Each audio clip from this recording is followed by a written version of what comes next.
Olá, pessoal, sejam bem-vindos. Estamos começando aqui a nossa live das 12 no programa Principiante Espírita com o estudo O Espiritismo em sua mais simples expressão. Nosso tema de hoje é o resumo do ensino dos espíritos, onde falaremos sobre o caráter dos espíritos e o esquecimento das existências anteriores. Assim sendo, nós vamos tratar nessa obra dos itens 21 a 24, e depois teremos outras elucidações que vamos prosseguindo, adquirindo esse conhecimento. Tem aqui ao meu lado Lauro Rodrigues. Seja bem-vindo, Laurinho. Obrigado, meu amigo. Bom dia, boa tarde, boa noite para você e para todos que estão conosco nesse momento para esse estudo, né? Hoje, 27 de setembro de 2022, então fico muito feliz de poder estar aqui ao lado de todos aqui para esse estudo. Vamos juntos, então, com esses bons espíritos aqui que estão ao nosso lado, com certeza, nos ajudando aí a melhor compreender tudo que vamos estudar. Beto? Já estou até colocando na tela aí para a gente prosseguir sem mais delongas, né? Continuando o nosso estudo da semana anterior, né? E que falamos dos mundos apropriados para os espíritos nos seus diversos graus de adiantamento, falamos de atributos divinos, falamos também de princípios espíritas, trouxemos bastante informação e vamos prosseguir também nessa toada aí. Prosseguindo então pelos ensinos do qual Kardec faz então esse resumo, ele vai nos ensinar: ao se encarnar, os espíritos trazem consigo o cabedal de aquisições de suas existências anteriores. Esse é o motivo pelo qual os homens demonstram instintivamente aptidões especiais, boas ou más tendências que parecem-lhe ser inatas. As más tendências naturais são os restos das imperfeições do espírito, das quais ele ainda não conseguiu se despojar completamente. São também os indícios das faltas que cometeram o verdadeiro pecado original. Em cada nova existência, deve ele expurgar-se de algumas imperfeições. Passo para você, Laurex. Muito bom, Beto. Bom, então nós estamos aqui, falamos no encontro da semana passada, no dia 20, sobre o espírito, né, que ele se reveste de um corpo apropriado ao mundo onde ele precisa encarnar para seu processo de aprendizado. Então, no caso nosso aqui, mundo de prova e expiação, corpos densos, pesados, grosseiros. Tá. Esse corpo pesado, grosseiro, é o instrumento. Então, o espírito, como foi dito aqui, ao encarnar ou reencarnar, ele, claro, ele tem um processo de aprendizado ao longo da sua existência de espírito. Então, a sua vida de espírito, dentro dessa vida de espírito, ele tem múltiplas existências, variadas existências, no qual ele foi adquirindo conhecimentos, valores, vícios, né? E isso, ao encarnar, isso se apresenta. É como se ele... alguém olha assim e fala, nossa, como é que essa pessoa pode estar agindo dessa forma? Como essa pessoa tem a habilidade para determinada coisa? Como essa pessoa consegue manejar uma arma, por exemplo, e usá-la de forma contra o seu semelhante? São aptidões, né? Isso que eu estou trazendo algo muito grosseiro, que o Espírito traz em si, dos seus conhecimentos que adquiriram durante a vida, e que fica latente, né? Fica ali, ele traz instintivamente, mas que, de alguma forma, pela sua imperfeição, isso desabrocha, quando se tratando aqui dos vícios, né? Da maldade, tudo isso que a gente conhece e que o nosso mundo de prova e expiação oferece. Aí o que me chama a atenção é um outro ponto aqui que eu achei importante, eu tenho certeza que o Beto vai trabalhar ele aqui. Ele vai dizer que os maus pendores naturais são resquícios das imperfeições de que o espírito ainda não se despojou. Aqui, são também indícios das faltas que cometeu, o verdadeiro pecado original. Então, nós vamos encontrar pessoas passando por perrengues, por dificuldades materiais, enfermidades, pessoas inválidas, físico, mental. Tudo isso pode ser indícios, né, de um espírito que está buscando agora superar essa imperfeição. Então, ele escolhe gêneros de provas para expiar. E temos um outro lado da moeda, que é aquele que o espírito encarnando naturalmente para aprender, não precisa expiar, ele está sujeito à matéria. E a matéria é regida por leis. Então, ele encara num corpo que pode ter uma má formação qualquer e vai servir para ele como aprendizado. É uma prova que necessariamente não é uma expiação, mas que vai ajudá-lo a progredir também. Então, temos que olhar por esse lado. Beto? Então, vamos aí, né, Lauren, conversar a respeito. Bom, primeiramente, eu queria trazer as palavras. Lembrar que quando ele fala de aptidão, e ele também trouxe essa expressão, né, que parece ser inata. Então, o que é aptidão? Aptidão é uma disposição inata ou adquirida. Então, veja, o Kardec não está tratando das aflições atuais, que tem origem na atual encarnação. Ele está falando de sinais. E nesse sentido, ele vai dizer, essa aptidão tanto pode ser, por exemplo, que o Lauro trouxe, como pode ser por uma boa disposição. O cara tem um bom manuseio, habilidade com mãos e tal, manuseia muito bem uma arma, mas aí ele não a usa para atirar ninguém, mas ele a usa para trabalhar num filme, para representar uma personagem, para fazer lá uma aparição teatral, entre outras coisas. Ou seja, as aptidões, elas têm a ver com o uso da habilidade. Então, eu a uso tendenciosamente para o mal ou para o bem. Então, no caso, nós estamos falando do caráter daquele espírito que reencarna.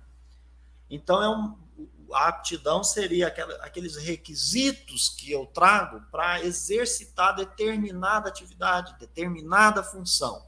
Então, eu estou trazendo de onde, gente? Patrimônio imortal da alma. Ao se encarnar, os espíritos trazem consigo o cabedal, né, Laurinho? O cabedal. O cabedal também é importante a gente falar aí qual é o significado, né? Pode ser várias coisas, né?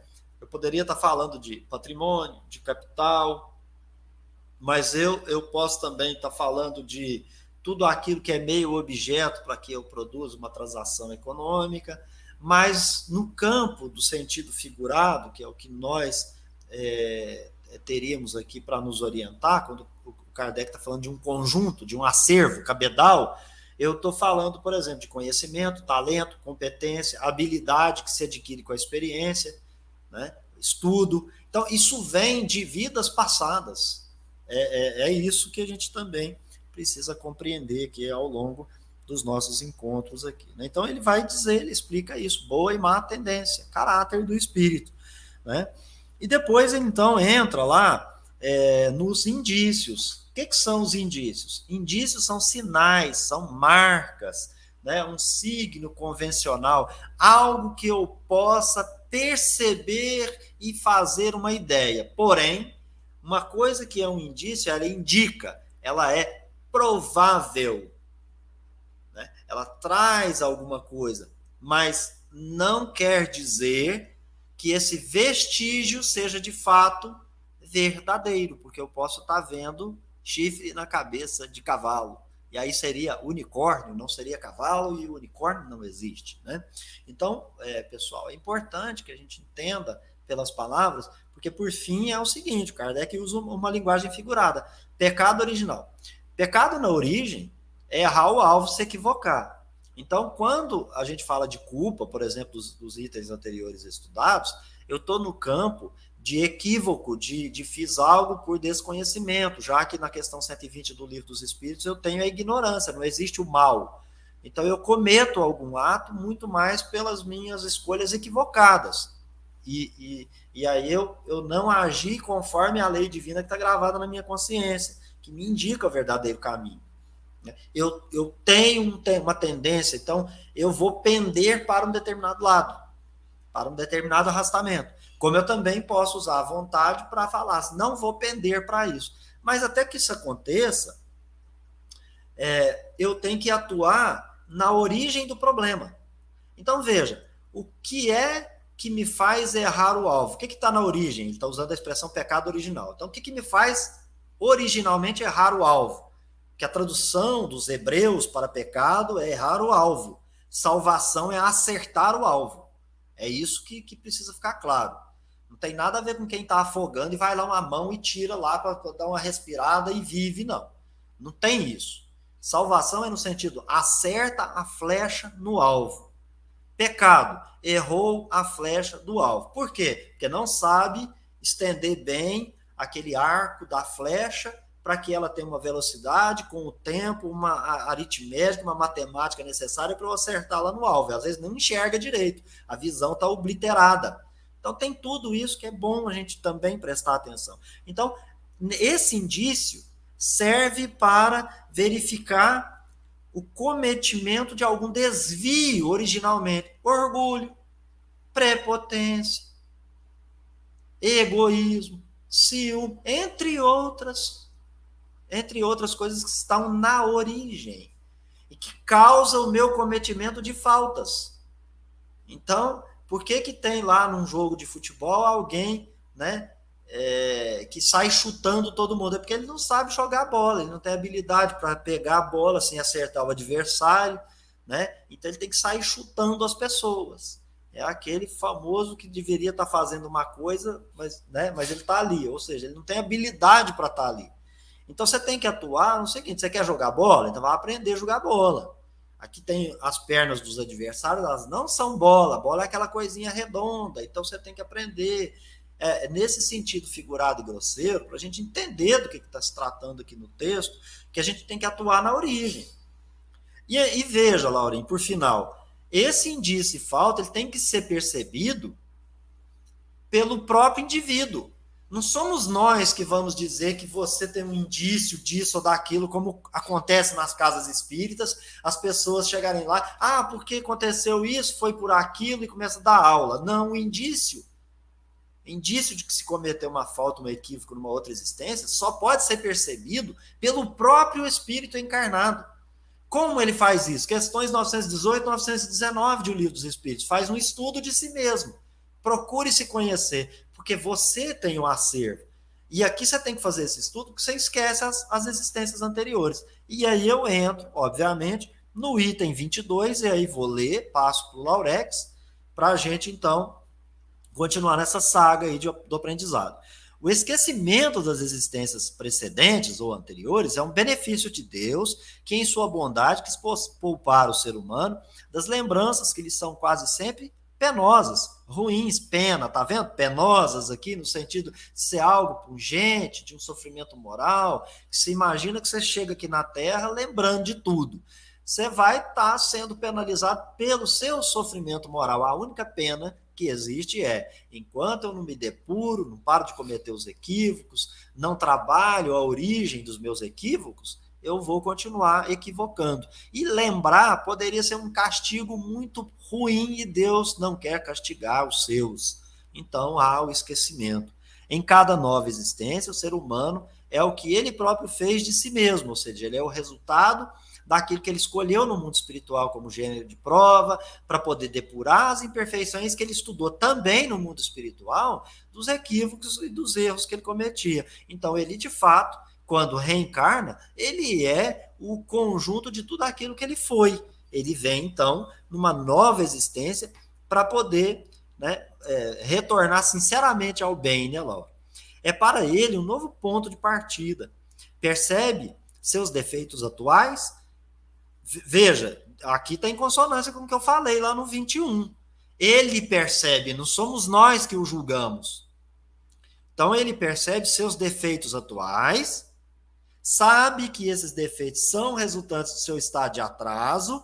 Então, você estuda no Espiritismo o que é paixão, o que é arrastamento, o que é defeito, o que acontece quando eu tenho egoísmo, cólera.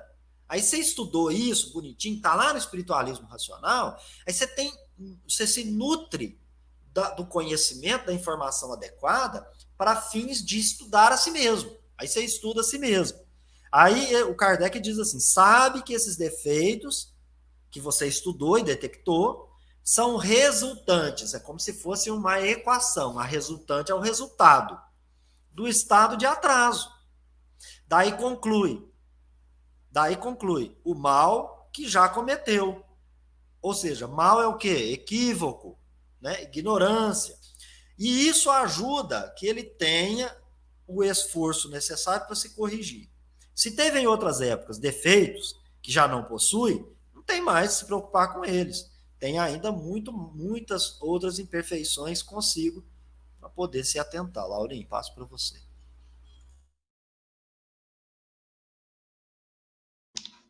Ótimo. Vamos então, trabalhar essa ideia, porque nós vamos encontrar no Livro dos Espíritos a palavra véu do esquecimento. E isso é uma alegoria que parece que é colocado, é tipo uma hipnose, para que a gente esqueça do passado, e é uma figura também de linguagem que nós precisamos trabalhar isso aqui. O espírito, ele estando fora da matéria, ele, como no seu estado de espírito livre, ele tem as suas faculdades ampliadas. Ao se encarnar ou reencarnar, ele entra num período de perturbação. Então, ele vai perdendo consciência de si mesmo. As suas faculdades de espírito vão ficando cada vez mais reduzidas, porque ele está nesse processo de perturbação se ligando a um corpo. E eu digo aqui reduzida, não perdidas. Elas estarão momentaneamente esquecidas enquanto ele estiver encarnado. E por que encarnado ele então não lembra das suas faculdades de espírito? Porque a matéria, o corpo físico que o abriga, não permite, porque é denso, é grosseiro. O espírito está muito, todas as suas faculdades de espíritos agora estão ligadas aos sentidos humanos. Toda a atenção, pensamento, visão, audição, paladar, tato, tudo isso, né, promove. E as preocupações do dia a dia, as lidas com as coisas do mundo, faz com que o espírito se entreta com isso, entre aspas, e não tenha, então, o seu acesso de espírito livre. E isso fica evidente quando alguns espíritos que encarnam aqui, aí são espíritos já que a gente percebe que tem um avanço moral maior, esses espíritos muitas das vezes conseguem lembrar de existências suas passadas, né? Eles têm aí lapsos de existências, no seu estado de sonambulismo, de emancipação, melhor, corrigindo, de emancipação, ele como espírito, ele tem uma percepção maior, a sua faculdade se amplia, então logo ele consegue trazer essas lembranças e ao despertar desse estado de sonambulismo, ele traz essa impressão. Isso é muito evidente, isso é claro.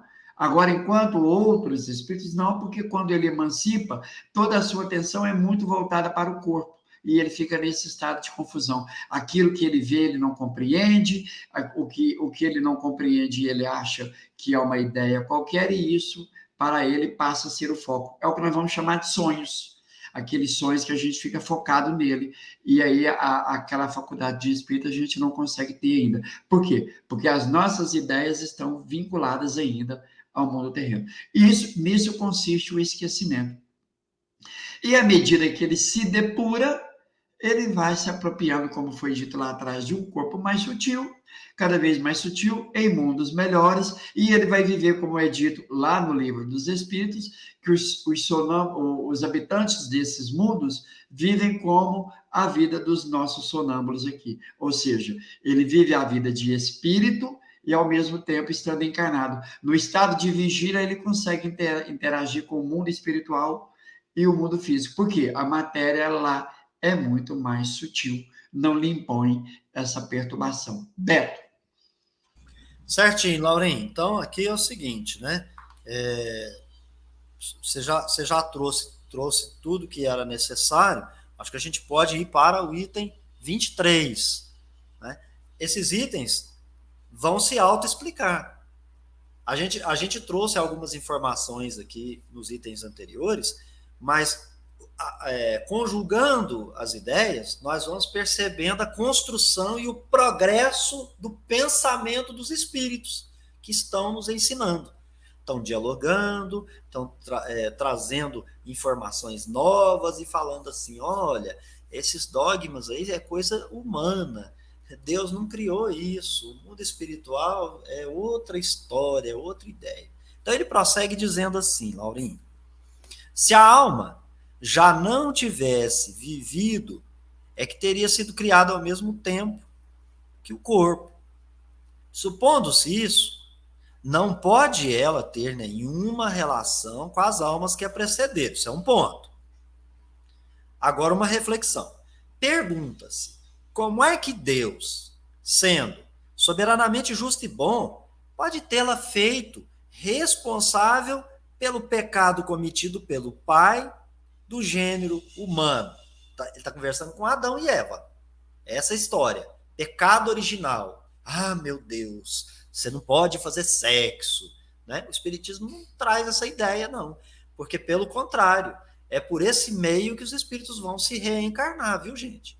Então tem que ter muito cuidado, porque a teoria moral espírita não está no campo dos dogmas das religiões ancestrais. Tem que ter mais racionalidade. E essa reflexão que o Kardec faz é uma reflexão do ponto de vista racional.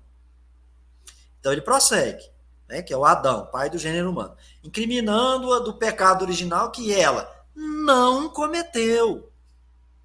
É uma pergunta que ele está fazendo. Ele está dizendo, é lógico isso? É racional pensar desse jeito? Que tem um sujeito lá atrás que comete uma infração e eu que vou pagar? Porque disseram que foi a partir dele que gerou todo mundo? Então, pera lá, se nós tivéssemos um tronco comum, diferente do que prega o Espiritismo, que existe um tronco comum no sentido de Deus cria os espíritos. Né? Princípio inteligente, essa coisa toda e tal. Então, nós temos o mesmo ponto de partida, a mesma origem. Vamos ter o mesmo destino. Então, não sei por que as pessoas estão brigando entre si. Mas da questão do Adão, se fosse também a partir do Adão, a gente também seria todos irmãos, porque diabos não somos fraternos uns com os outros. Até naquela ideia. E aí você vê o pessoal pregando a ideia do pecado original, Adão e Eva, Antigo Testamento, mas querendo matar as pessoas. Né? Juntando escritura sagrada de um lado e revólver na outra mão. Não faz sentido. Não é racional. É muito primitivo. Mas continuando aqui, né, Lauren? Ele vai dizer assim, dizendo-se ao contrário, que ela traz ao renascer o germen das imperfeições de suas existências anteriores, o caráter, que ela sofre na existência atual as consequências de, Laurim, a expressão fatos passados, né? Fatos passados. Na sua tradução, faltas passadas.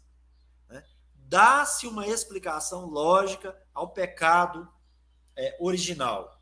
Explicação que qualquer um pode compreender e admitir, porque a alma só se torna responsável pelos próprios atos. Então, não tem responsabilidade com as coisas que Adão fez. Ele que se afumente para lá com as coisas que ele fez.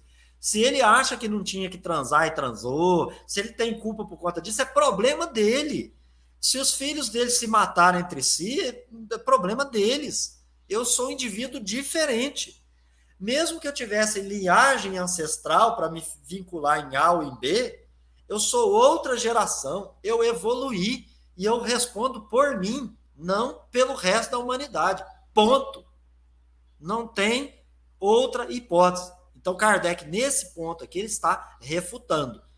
Tá? Traz uma reflexão racional, faz um questionamento, né? O texto é todo reflexivo e vem refutar, né, a ideia. Passo para você, Laurinho.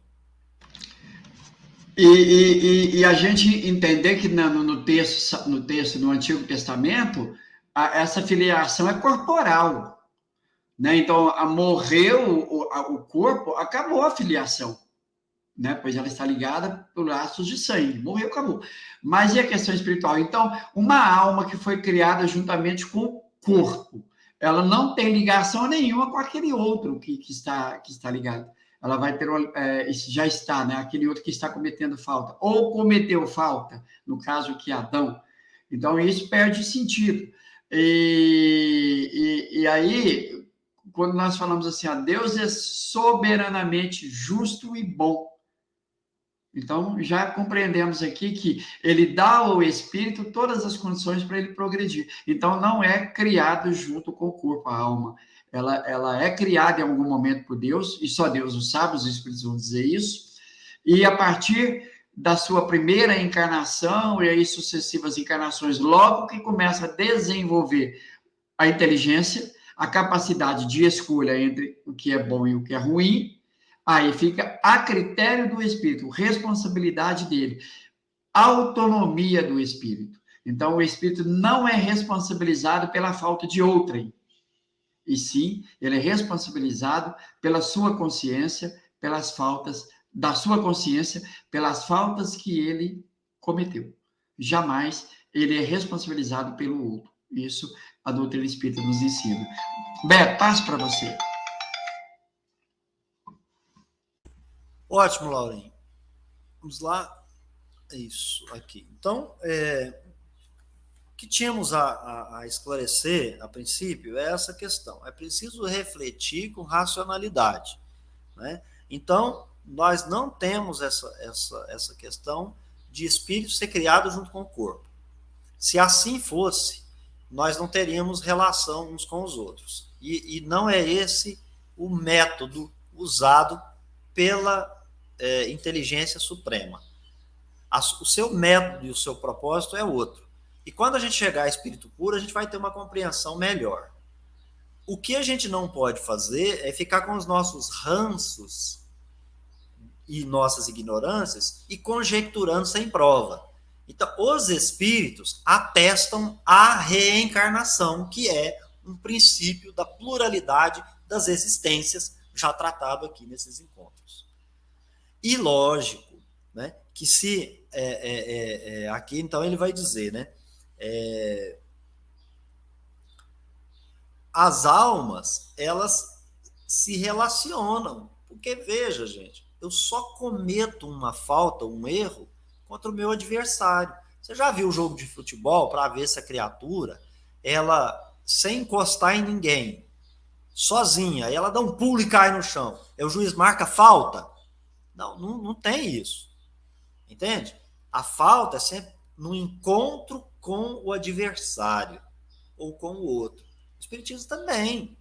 É no meu encontro em sociedade é que eu me equivoco com as minhas escolhas em relação ao outro. Porque em relação a mim mesmo, pessoal, o que vai mudar se tudo que eu estou relacionando é comigo mesmo?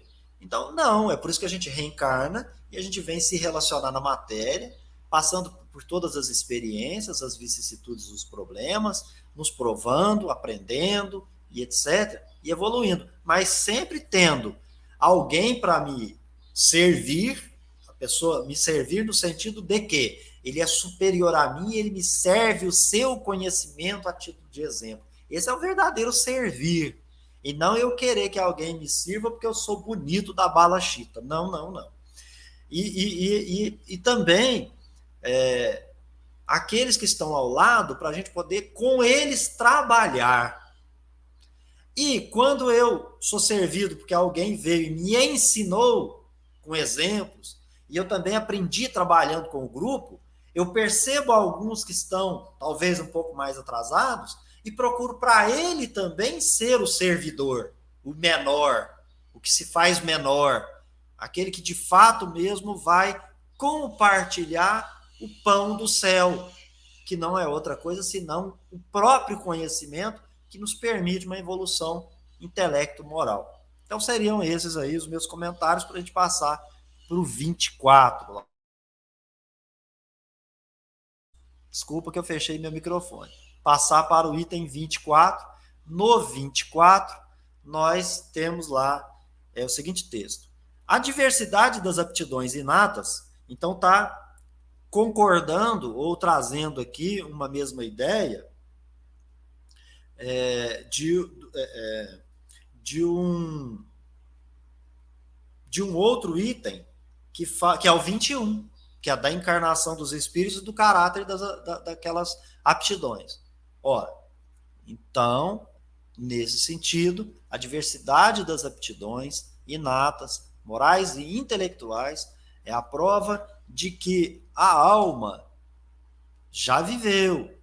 Se houvesse sido criada ao mesmo tempo, se ela houvesse sido criada ao mesmo tempo que o seu corpo atual, só um minutinho, Laurinho, não estaria conforme a bondade de Deus, o tê-lo feito umas mais adiantadas do que outra, porque aqui a gente está percebendo que algumas pessoas demonstram uma aptidão intelectual ou até do ponto de vista moral diferente, escala espírita. Aí ele vai dizer, porque selvagens e seres humanos civilizados, bons, maus, tolos, inteligentes, essa celeuma aí, dizendo-se que uns têm vivido mais do que outros e adquiriram mais do que estes, tudo se explica. E aí a gente então encerra nesse 24, passando para o comentário do Laurim. Aqui é a prova, né, racional, uma lógica das vicissitudes, das diferenças, das aptidões aqui no nosso mundo físico. Nós temos pessoas com muita inteligência, outras com dificuldade de aprendizado, outras que estão aí entre esses extremos. Nós temos diferenças sociais, diferenças de cor, nós temos diferenças físicas, nós temos diferença, né, enquanto o que é da riqueza, da pobreza. Enfim, nós temos aí... Olha, gente, é muito simples nós percebemos pessoas que têm... O Beto citou futebol. Pessoas que têm uma aptidão para se torna um craque de futebol, assim, num piscar de olhos, ele faz fama, se torna um ídolo, né? Enquanto outros jogam a vida inteira e sempre ali naquele mesmo futebolzinho, e até muitas das vezes em queda. Dá para a gente perceber pessoas que conseguem fazer uma leitura de determinado livro e extrai a essência dali numa facilidade, enquanto outros leem e têm dificuldade do aprendizado, de entender aquilo ali, né?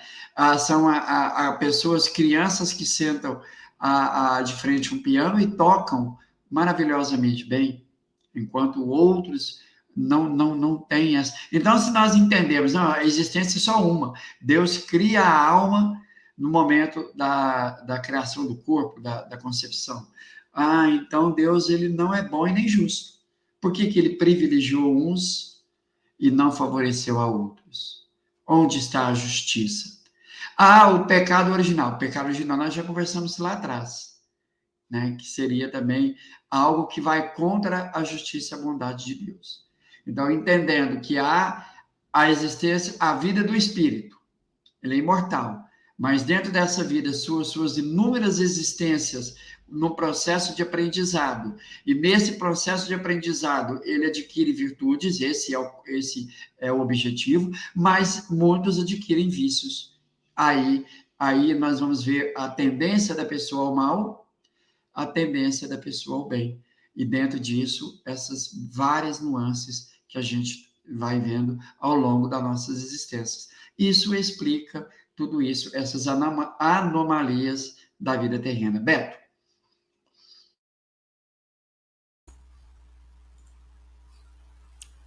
Ok, Laurinho aqui então, né? Nós vamos encerrar aqui, depois nós voltamos com os demais itens, né? 25 e seguintes. Lembrando a você que nós estamos aqui estudando a obra Espiritismo em sua mais simples expressão, no programa Principiante Espírita, nessa live das 12. Então, agradecendo a Deus e aos bons espíritos, passo para o Lauro Rodrigues para fazer o encerramento conforme de costume. Até lá, no próximo vídeo, Lauro Rodrigues. Obrigado, Beto. E lembrando e convidando a todos para o nosso estudo de hoje, às 18 horas, da obra, o estudo continuado da obra O Evangelho segundo o Espiritismo. Então, estejam aí todos presentes conosco aí para vocês contribuírem com os comentários, perguntas, concordâncias, discordâncias, para que o estudo fique cada vez mais proveitoso para todos nós. Obrigado a todos, fiquem com Deus.